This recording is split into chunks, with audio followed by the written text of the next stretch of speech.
Elias Emanuel tem 51 anos, é vereador de Manaus e está no 4º mandato. A história deste amazonense começou no bairro de Petrópolis, na zona sul de Manaus.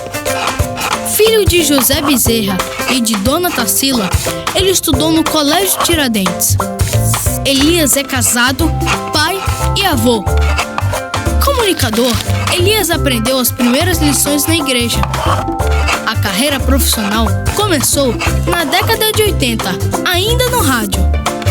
Foi como repórter da Rede Amazônica que apresentou diariamente os preços das feiras para os ouvintes da Amazonas FM.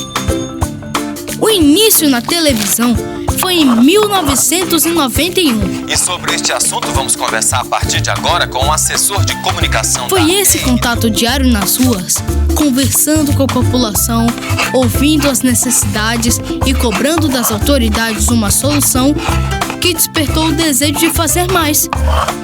Em 2004, venceu sua primeira eleição como vereador. Durante esses quase 14 anos como parlamentar, implementou novas escolas, garantiu reformas de prédios públicos, lutou pela construção de novos residenciais e a instalação de academias ao ar livre. Crianças, idosos, os feirantes, os taxistas e os camelôs.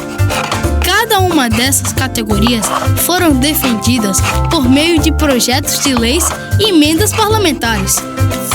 Pelo PSDB, foi relator do atual plano diretor da cidade de Manaus, um conjunto de leis que diz como deve ser o crescimento ordenado da capital.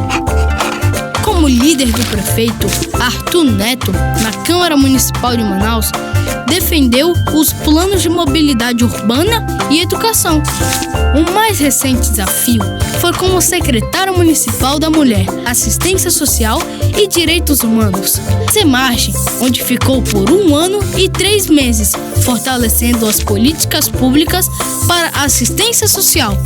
É por isso que eu quero continuar fazendo mais pelo Amazonas.